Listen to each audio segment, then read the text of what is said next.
Assalamu alaikum students, how are you?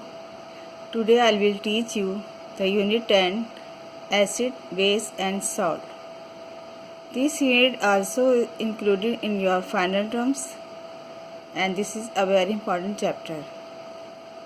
So I will teach you about it. First of all, I will tell you that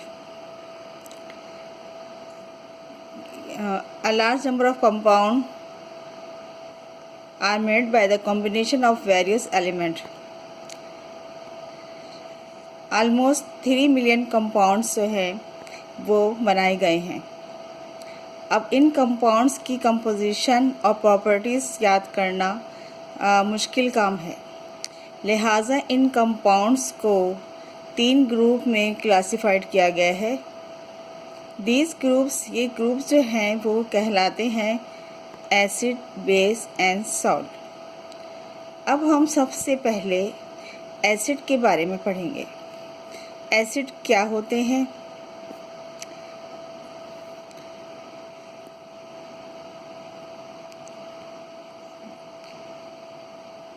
acid एक Latin word acidus से निकला है जिसके मायने हैं खट्टा।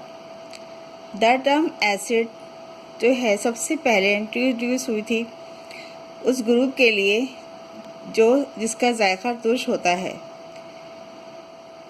अक्सर आपने देखा होगा हम जब फ्रूट खाते हैं उसका टेस्ट भी जो है वो खट्टा होता है, जैसे लेमन, ऑरेंज, ग्रेप फ्रूट, ये सब इन सब फ्रूट के अंदर जो है एसिड पाया जाता है जिसे हम सिट्रिक एसिड कहते हैं। लेकिन सिट्रिक एसिड जो है एक वीक एसिड है। इसी तरह कुछ एसिड स्ट्रॉन्ग भी होते हैं और कुछ डेंजरस भी होते हैं। किस तरह से? जैसे सल्फ्यूरिक एसिड है जो है बहुत स्ट्रॉन्ग एसिड है, ठीक है। और स्ट्रॉन्ग एसिड किस तरह से है कि अगर ये हमारी स्किन पे लग जाए तो हमारी स्किन जो है वो बर्न हो जाती है।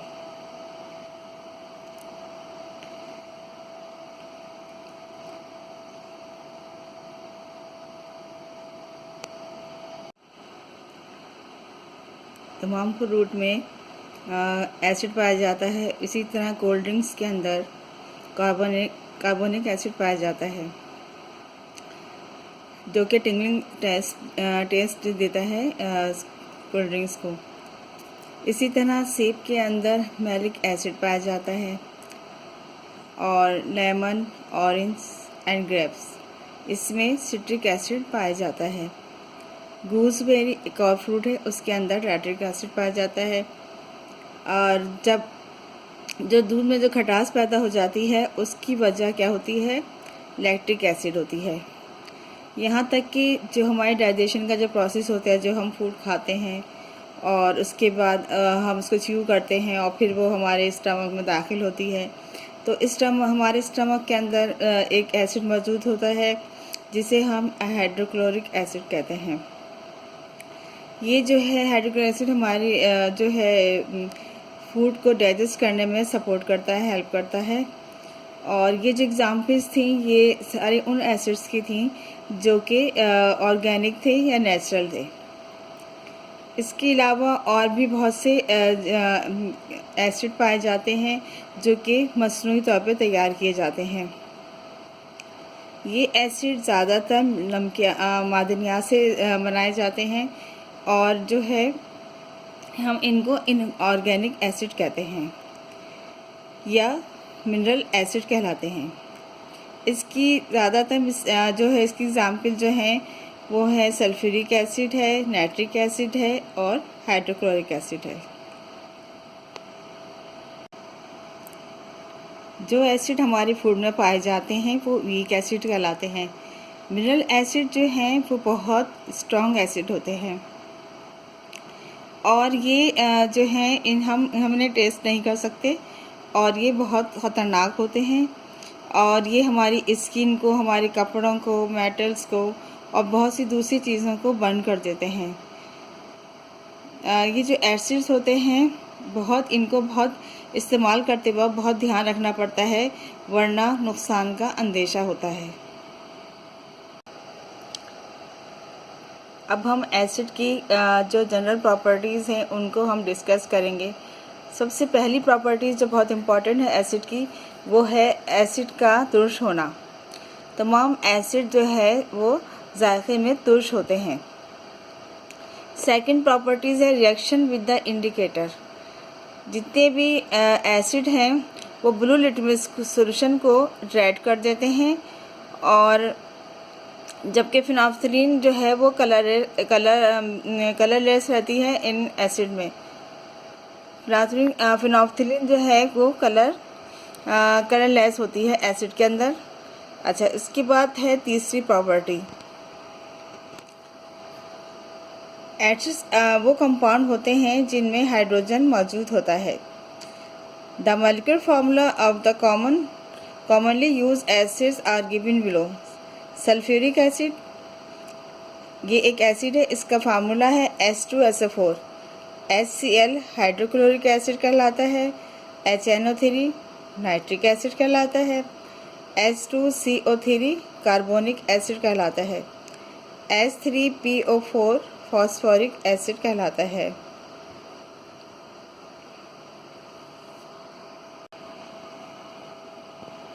अच्छा, इन सब में क्या चीज़ कॉमन है? इन सब एसिड के अंदर इन सब में हाइड्रोजन कॉमन है। हर एसिड में हाइड्रोजन मौजूद है। अब हम आएंगे इसकी फोर्थ प्रॉपर्टी की तरफ।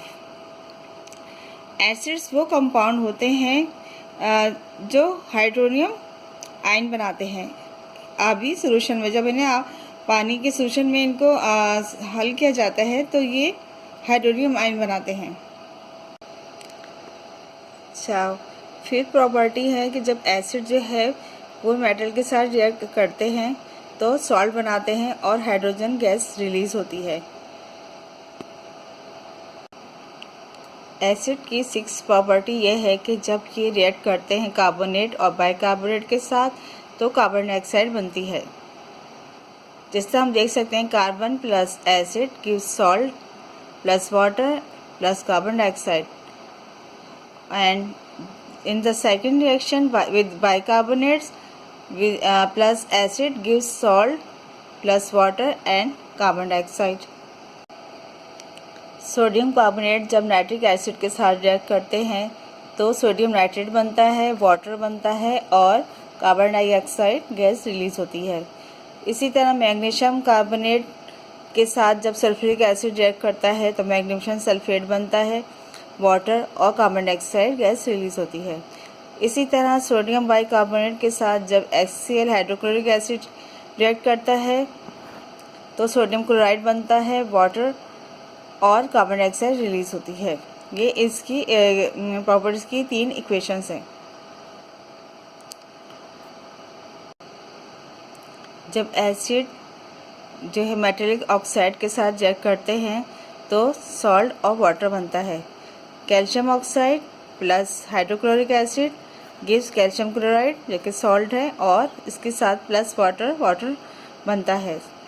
सेकंड है copper oxide plus sulphuric acid, इससे क्या हासिल होता है कॉपर सल्फेट जो कि एक सॉल्ट है और प्लस वाटर।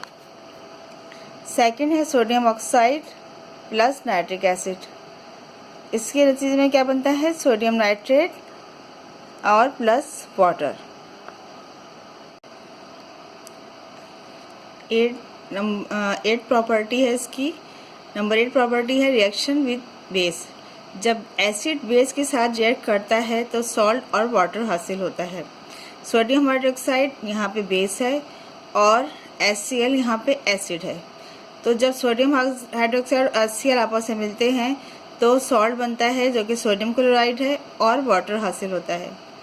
इसी तरह से पोटेशियम हाइड्रोक्साइड जो कि एक बेस है, जब वो सल्फ्यूरिक एसिड के साथ मिलता है तो पोटेशियम सल्फेट बनता है जो कि एक सॉल्ट है और वाटर हासिल होता है।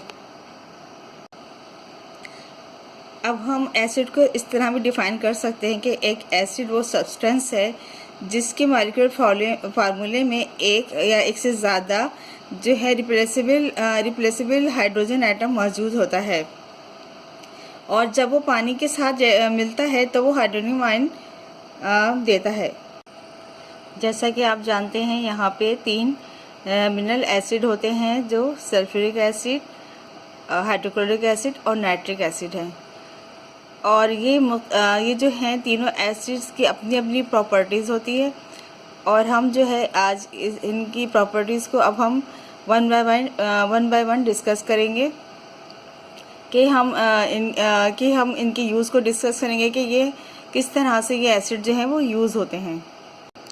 सबसे पहले हम हाइड्रोक्लोरिक एसिड के यूज़ के बारे में डिस्कस करेंगे कि ये किस तरह से यूज़ किया जाता है।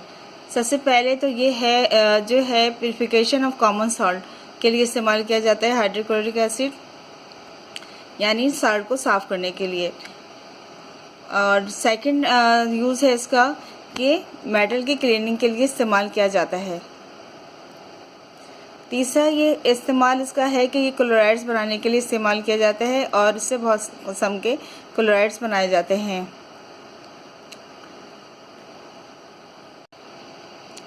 इसका एक और इस्तेमाल ये है कि ये एक्वा रेगिया बनाने के लिए इस्तेमाल किया जाता है, जिसमें जो कीमती धातें होती हैं जैसे गोल्ड और प्लैटिनम, इनको डिसॉल्व किया जाता है।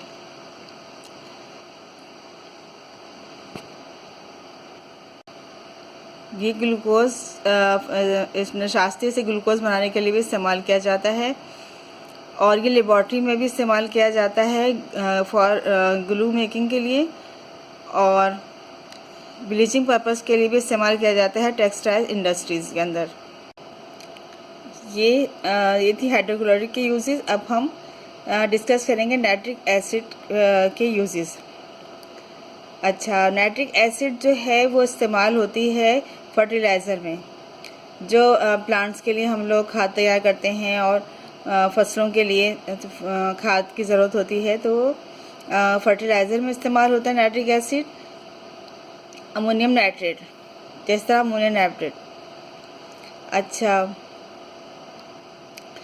It is also use in the manufacturing of explosive, यानी जो धमाके वाली चीज़ें होती हैं, धमाके या आतिशबाजी इस तरह के जो सामान होते हैं, उसके लिए भी हम नाइट्रिक एसिड को यूज़ करते हैं।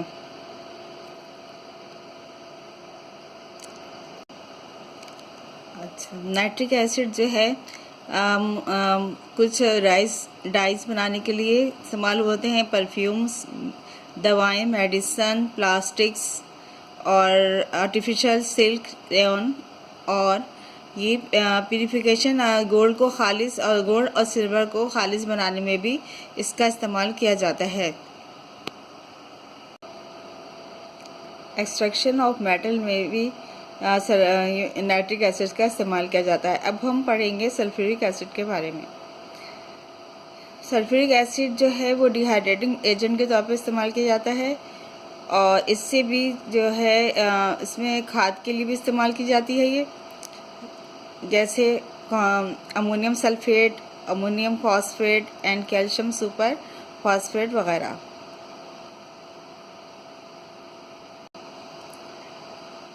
नाइट्रिक एसिड का जो है आर्टिफिशियल सिल्क की तैयारी में, पेंट्स में, प्लास्टिक, दवाएं, डिटर्जेंट वगैरह और सेलुलाइड वगैरह के इस्तेमाल में जो है इस तैयारी में इस्तेमाल किया जाता है। अच्छा, और इसके अलावा ये पेट्रोलियम रिफाइनिंग यानी पेट्रोल साफ़ करने के लिए भी इसका इस्तेमाल किया जाता है। सल्फ्यूरिक एसिड का जो इस्तेमाल है टेक्सटाइल्स में, पेपर्स, लेदर इंडस्ट्रीज़ वगैरह में भी इसका इस्तेमाल किया जाता है। और बैटरीज़ के अंदर भी सल्फ्यूरिक एसिड का इस्तेमाल किया जाता है।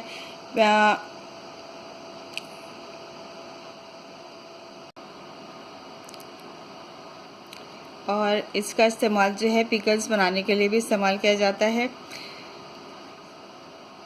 और नाइट्रिक एसिड जो है मसनूई फाइबर बनाने में भी इसका इस्तेमाल होता है। ये थी एसिड के बारे में सारी मालूमात। अब जो सेकंड कंपाउंड है वो है बेस। अब हम बेस के बारे में पढ़ेंगे कि बेस क्या होते हैं। बेस वो सब्सटेंस हैं जो कि एसिड की प्रॉपर्टीज़ को न्यूट्रलाइज करते हैं, यानी उसको बेअसर कर देते हैं। मिसाल के तौर पे जब हमारा जो स्टमक अपसेट होता है तो यानी हम डिस्टर्ब होते हैं स्टमक की वजह से, हमें परेशान तकलीफ़ होती है, हमारे जो है एसिडिटी होती है, तो हम बहुत बेचैन हो जाते हैं। तो उसके लिए हम जो है एंटी एसिड जो है वो टैबलेट्स लेते हैं। एंटी एसिड क्या होते हैं? एंटी एसिड बेस होते हैं जो कि एसिड के असर को ज़ाइल कर देते हैं स्टमक के अंदर।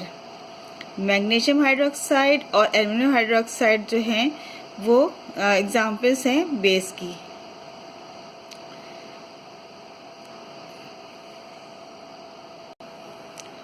Sodium hydroxide and calcium hydroxide जो हैं वो एग्जाम्पल्स हैं बेस की। जब एसिड और बेस आपस में मिलते हैं तो क्या होता है? सॉल्ट और वाटर बनता है। मिसाल के तौर पे जब हाइड्रोक्लोरिक एसिड सोडियम हाइड्रोक्साइड के साथ मिलता है तो उसके नतीजे में सॉल्ट और वाटर बनते हैं। और सॉल्ट जो है ना तो एसिडिक होता है और ना बेसिक, इट इज़ न्यूट्रल, ये न्यूट्रल होता है। जब मेटल जैसे कि सोडियम, पोटेशियम एंड कैल्शियम जो है वो वाटर के साथ रिएक्ट करते हैं तो हाइड्रोजन गैस रिलीज़ होती है हर उसके साथ, हर मेटल के साथ। तो इसके नतीजे में क्या होता है कि सोडियम हाइड्रोक्साइड, पोटेशियम हाइड्रोक्साइड और कैल्शियम हाइड्रोक्साइड बनता है। ये कंपाउंड्स जो है पानी के अंदर सॉल्युबल होते हैं, यानी जब हम इन्हें पानी में डिज़ोल्व करेंगे तो ये पानी के अंदर सॉल्व हो जाएंगे। अब इसमें क्या चीज़ कॉमन नज़र आ रही है? इन सब में हाइड्रोक्सिल ग्रुप सब में मौजूद है। ये इसमें कॉमन चीज़ है कि हर एक जो है मेटल कंपाउंड जो है वो OH ग्रुप रखता है। लिहाजा अब हम बेस को इस तरह डिफ़ाइन कर सकते हैं कि बेस क्या होता है? बेस वो होता है जो हाइड्रोक्सिल ग्रुप रखता है और उसके साथ जो है मेटल का जो एटम है वो अटैच होता है। Composition of bases: sodium hydroxide, potassium hydroxide and calcium hydroxide are soluble in water. ये सब जितनी भी जो है बेसिस बताए हैं मैंने आपको, ये सब पानी के अंदर सॉल्युबल हैं। और ये जो सॉल्युबल होते हैं बेसिस वो क्या कहलाते हैं? वो अल्कली कहलाते हैं। कुछ बेसिस ऐसे होते हैं जो पानी में डिज़ोल्व नहीं होते, मिसाल के तौर पर cupric oxide and ferric oxide, aluminium hydroxide. Aluminium hydroxide, अब जितने भी हाइड्रोक्साइड्स हैं ये सब बेस कहलाते हैं, लेकिन जो सॉल्युबल वाटर में हैं वो सिर्फ अल्कली कहलाएंगे। इसका मतलब क्या हुआ कि ऑल अल्कलीज आर बेसिस। जितनी भी अल्कलीज होती हैं बेसिस होती हैं, लेकिन तमाम बेसिस अल्कली नहीं होते। ठीक है, अब आपके सामने एक डायग्राम नज़र आ रही है। इसमें बहुत अच्छी तरह से डिफ्रेंशिएट किया गया है बेसिस और अल्कली को। ठीक है, यहाँ पे 2 सर्कल है, एक सर्कल बड़ा है। जो बड़ा सर्कल है उसमें सारे बेसिस लिखे गए हैं और जो छोटा सर्कल है उसमें अल्कलीज है। अल्कलीज क्या हैं? जैसे मैं आपको बताया था, ये जितनी भी आप छोटे सर्कल में देख रहे हैं, ये जितनी भी अल्कलीज हैं ये पानी में सॉल्युबल है। ठीक है, तो ये जो सॉल्युबल है ये अल्कलीज हैं और जो सॉल्युबल्स नहीं है वो बेसिस कहलाते हैं। मैं उम्मीद करती हूँ कि आपको इस डायग्राम की मदद से ये चीज़ बहुत अच्छी तरह समझ में आ गई होगी कि अल्कलीज और बेस के अंदर क्या डिफरेंस है। अब हम जो है जनरल प्रॉपर्टीज़ ऑफ बेसिस की डिस्कस करेंगे। पहली प्रॉपर्टी बेस की है कि बेस जो है वो बिटर टेस्ट रखते हैं, यानी उनका जायका जो है वो कड़वा होता है। इसी तरह सेकंड प्रॉपर्टी क्या है कि बेसिस और कली जो है सॉल्यूशन जो होते हैं आर सोपी टू टच, यानी आप जो हम उन्हें टच करेंगे तो वो स्लिपरी महसूस होंगे, फिसलन महसूस होगी उन्हें टच करने में। Reaction with basis, reaction with indicator. Basis जब को लिटमस पेपर से हम ट्रीट करते हैं तो जो मिथाइल ऑरेंज को वो येलो कलर कर देता है और रेड लिटमस को ब्लू कर देता है। फिनोल्फ्थालीन का कलर जो है बेस में पिंक हो जाता है। चौथी प्रॉपर्टी बेसिस की ये है कि जो बेसिस होते हैं वो कंपाउंड होते हैं जिनमें OH ग्रुप मौजूद होता है। पहला जो मिसाल के तौर पर सोडियम हाइड्रोक्साइड, ठीक है, जिसका फार्मूला है NaOH। दूसरा है कैल्शियम हाइड्रोक्साइड CaOH2। तीसरी है अमोनियम हाइड्रोक्साइड NH4OH। चौथी है पोटाशियम हाइड्रोक्साइड KOH। अब आप ये देखेंगे सब में OH मौजूद है। ये इस बात की जिस भी फार्मूले में अगर आपको इस तरह OH नज़र आ रहा हो तो आप आराम से समझ सकते हैं कि ये बेस है। फिफ्थ प्रॉपर्टी है all basis give hydroxyl ion in solution. जब स्ट्रॉन्ग अल्कली को हम पानी में डिसॉल्व करते हैं तो हमें क्या हासिल होता है? Hydroxide ion. सोडियम एग्जाम्पल है sodium oxide gives sodium plus OH। Number 6 property है bases react with acid to give salt and water. Sodium hydroxide यहाँ पे बेस है और प्लस HCl जो कि एक एसिड है, इससे हमें क्या हासिल होता है? Salt and water. Second example है पोटाशियम हाइड्रोक्साइड जो कि एक बेस है। जब ये सल्फ्यूरिक एसिड के साथ मिलता है तो ये पोटाशियम सल्फेट बनाता है जो कि एक सॉल्ट है और पानी हासिल होता है, वाटर।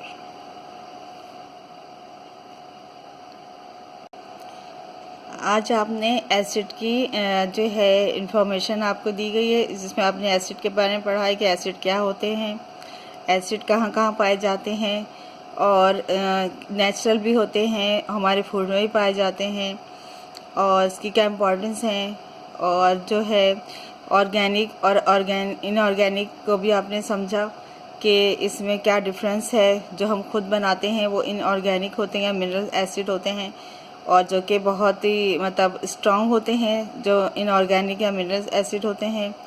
और इसके अलावा आपने इनके यूजेस पढ़े हैं और बेस को भी इंट्रोड्यूस कराया गया है कि बेस क्या होते हैं, जो कि सेकंड कंपाउंड है, और उनकी जो है आपने प्रॉपर्टीज़ पढ़ी है। तो आपके मैं उम्मीद करती हूँ कि आपको अच्छी तरह समझ में आ गया होगा। अल्लाह हाफिज़, थैंक यू।